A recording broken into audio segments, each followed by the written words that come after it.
오늘 성경 말씀은 사도행전 1장 3절에서 8절입니다. 예수님께서는 부활하신 후에 바로 하늘로 승천하지 않으셨습니다. 오늘 본문 3절에 보면 제자들에게 나타나셔서 당신이 부활하셨다는 증거를 보여주셨습니다. 그리고 하나님의 나라에 대해서 그들에게 말씀해 주셨습니다. 예수님은 당신의 죽으심과 부활로 인해 하나님의 나라가 임했음을 증거하셨습니다. 그리고 예수님은 승천하시면서 아버지께서 약속하신 것, 곧 성령을 받기까지 예루살렘에서 기다리라고 하셨습니다. 예수님의 제자들은 예수님의 명령대로 성령님이 오실 것을 기다렸고, 예수님이 승천하신 지 10일 후인 오순절에 성령님의 임재를 체험하였습니다. 성령님이 임재하실 때 하늘에서 불이 떨어졌는데 강하고 급한 바람 같은 소리를 냈습니다. 그리고 그 불이 갈라지더니 각자에게 임하셨습니다. 하나님은 성령을 사모하며 기다리던 마가의 다락방에 있는 한 사람 한 사람에게 성령님을 내려주셨습니다. 그리고 그들을 통하여 온전한 교회의 모습을 이루도록 하셨습니다. 그 이후로부터 교회는 성령님이 임하시고 역사하시는 곳이 되었고, 이것이 지금까지 이어지고 있습니다. 예수님은 당신의 제자들 그리고 교회가 성령의 권능이 임하는 곳이 되기를 원하셨습니다. 이 시간 오늘 본문을 통해서 성령의 임재가 무엇을 의미하며 우리가 교회의 지체로서 어떻게 성령 충만을 경험하는 삶을 살아갈 수 있는지에 대해 알아보겠습니다. 먼저 성령님의 임재는 교회가 어떠한 성격의 공동체임을 분명히 말씀해 주고 있습니다. 즉 교회는 예수 그리스도를 증거하는 증인 공동체여야 함을 말하고 있습니다. 제자들이 마가의 다락방에 모여 있는 것은 우연이 아닙니다. 예수님이 십자가에서 돌아가신 직후에도 제자들은 함께 모여 있었습니다. 그런데 그때는 예수님을 죽인 유대인들이 자신들도 죽일 수 있다는 두려움 속에서 숨기 위해 모였지만, 이번에는 다릅니다. 그들이 함께 기다리는 분이 있었습니다. 바로 성령님입니다. 그리고 그들이 성령을 기다리는 것은 그들이 예수 그리스도의 증인이 되겠다고 결단했기 때문입니다. 예수님께서는 예루살렘에 모여있는 제자들에게 나타나셔서 예루살렘을 떠나지 말고 아버지의 약속하신 것, 곧 성령을 받으라고 명하셨습니다. 그리고 그 성령이 임하시면 권능을 받고 내 증인이 되리라고 하셨습니다. 예수님의 제자들이 예루살렘에서 성령을 기다리고 있었던 것은 그들이 앞으로 예수 그리스도의 증인이 될 것을 결단하였기 때문이었습니다. 요한복음 20장 21절에서 예수님은 부활하신 후 제자들에게 찾아가셔서 너희에게 평강이 있을지어다. 아버지께서 나를 보내신 것 같이 나도 너희를 보냈노라 라고 하셨습니다. 예수님은 제자들을 당신의 증인으로 세상에 보내시기를 원하셨습니다. 예수님은 제자들이 당신이 이 세상을 구원하시기 위해 죽었다가 살아나신 메시아임을 증거하는 증인이 되기를 원하셨습니다.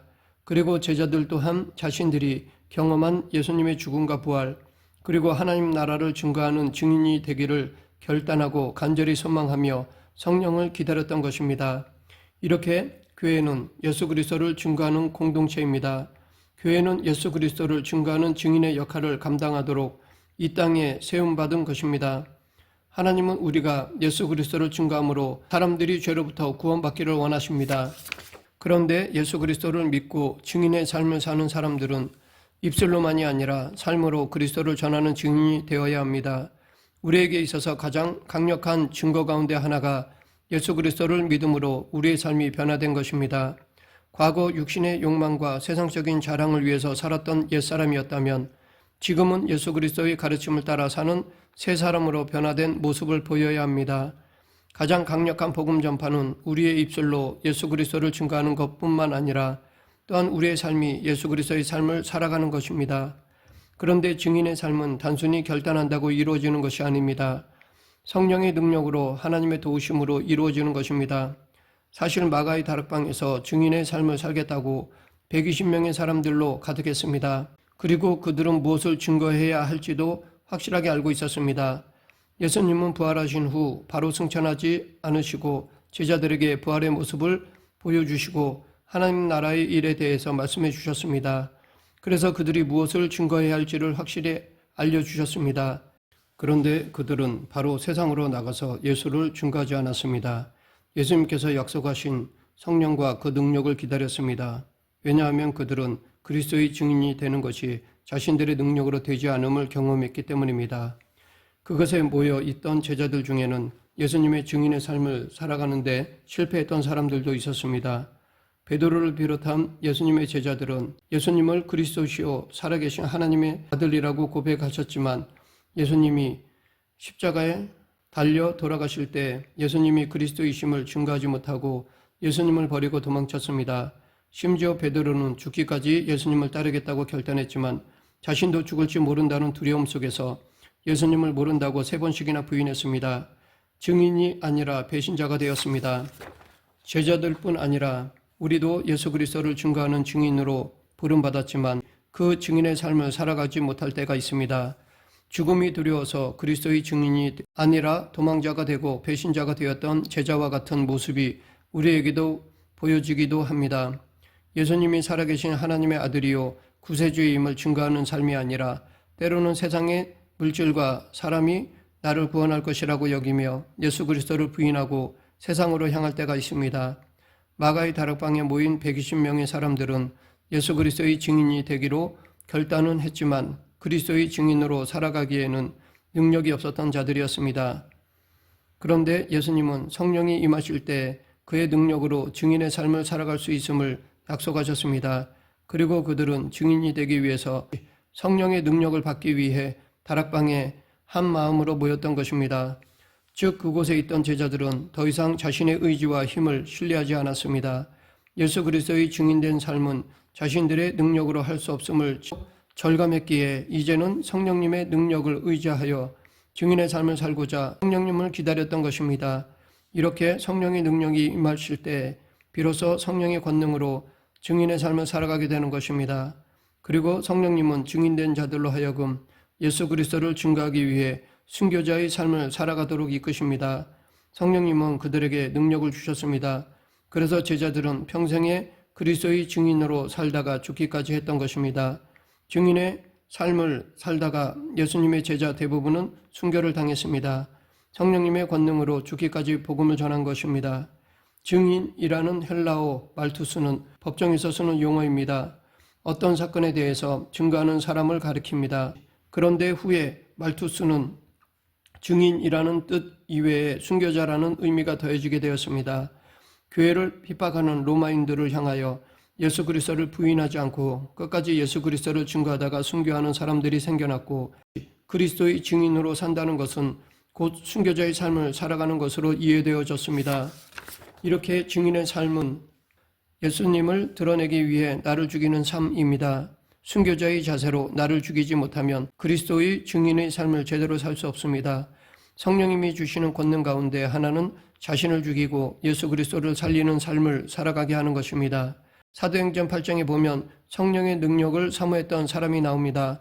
마술을 행하는 시몬이라는 사람인데 하지만 그는 그리스도의 증인으로 살아가기 위해서 성령을 구하는 사람이 아니었습니다.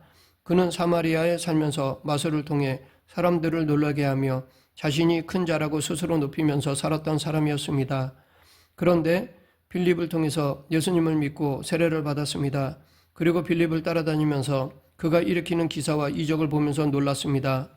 그런데 어느 날 더 놀라운 일을 경험하게 되는데 빌립과 같이 예수님을 믿는 베드로와 요한이라는 사람이 예루살렘에서 왔습니다. 그들이 사람들에게 안수를 하면 사람들이 성령을 받는 것이었습니다. 그러자 시몬은 사도들에게 돈을 주면서 자신도 안수하면 그 사람이 성령을 받을 수 있도록 가르쳐달라고 요청했습니다. 그때 베드로는 시몬을 꾸짖으면서 도리어 그가 망할 것이라고 저주하였습니다. 성령을 잘못 구하자 도리어 저주가 되었던 것입니다. 성령은 우리로 죽기까지 예수 그리스도의 증인으로 살아가도록 이끄시는 분이십니다. 오늘날 성령의 역사가 약화되어지는 이유 중에 하나가 교회가 그리스도의 증인된 사명을 감당하기 위해서 결단하고 성령님을 기다리는 몸부림이 약해졌기 때문입니다. 이 성령의 자리에 돈이 들어왔기 때문입니다. 성령은 예수 그리스도의 증인의 삶을 살아가고자 결단하는 이들이 사모하며 기다려야 할 분입니다. 그러한 결단과 사모함이 있었을 때 성령의 임재가 있었고 성령의 역사가 초대교회 안에 강하게 나타난 것과 같이 오늘날에도 나타날 것입니다. 예수님은 제자들에게 예루살렘을 떠나지 말고 하나님의 약속하신 것을 기다리라고 하셨습니다. 그런데 약속하신 성령님을 기다릴 때 그들은 함께 모여서 기도했습니다. 그것도 아주 간절히 기도하였습니다. 이렇게 성령님은 당신을 간절히 사모하며 간구하는 이들에게 임재하셔서 역사하십니다. 누가복음 11장 9절에서 예수님은 제자들에게 구하라 그러면 너에게 주실 것이요 찾으라 그러면 찾을 것이요 문을 두드리라 그러면 너에게 열릴 것이다 라고 말씀하시면서 13절에서 너희가 악할지라도 좋은 것을 자식에게 줄 알거든 하물며 너희 천부께서 구하는 자에게 성령을 주시지 않겠느냐라고 하셨습니다. 즉 하나님께서 주시기로 약속하신 성령님은 증인의 삶을 살기 위해 결단하고 사모하며 간구하는 이들에게 임하신다고 약속해 주셨습니다. 예수님은 당신을 이 땅에 증거하시고자 성도를 부르셔서 증인 공동체로 세우셨습니다. 그리고 증인의 삶을 살아갈 수 있도록 성령을 보내주셨습니다. 세상에 많은 능력들이 있습니다. 돈의 힘, 권력, 인기의 힘과 같이 세상에 많은 능력들이 있지만 성도가 구해야 할 능력은 성령의 권능입니다. 성령의 권능은 증인의 삶을 살아가고자 결단한 이들이 마땅히 구해야 할 능력입니다. 그리고 증인된 우리는 이 성령의 권능으로 그리스도의 복음을 증거하고 삶을 통해서 그 복음을 확증해야 합니다. 말씀을 맺겠습니다. 성령님은 우리로 하여금 내가 살기 위해 예수 그리스도를 죽이는 것이 아니라 예수 그리스도를 증거하기 위해 나를 죽이는 삶을 살아가도록 도우십니다. 그러하기에 우리는 예수 그리스도의 증인으로 날마다 성령의 권능을 간구해야 합니다. 이 시간 우리 모두 예수 그리스도의 증인된 삶을 결단하고 성령님의 도우심을 구하여 성령의 권능 가운데 사명을 감당하는 저와 여러분이 되길 간절히 축원합니다. 기도하겠습니다. 사랑과 은혜가 풍성하신 하나님 아버지, 내 힘이 아닌 하나님의 영 성령님의 권능으로 사명을 감당하는 성도가 되게 하여 주시옵소서. 예수님 이름으로 기도드립니다. 아멘.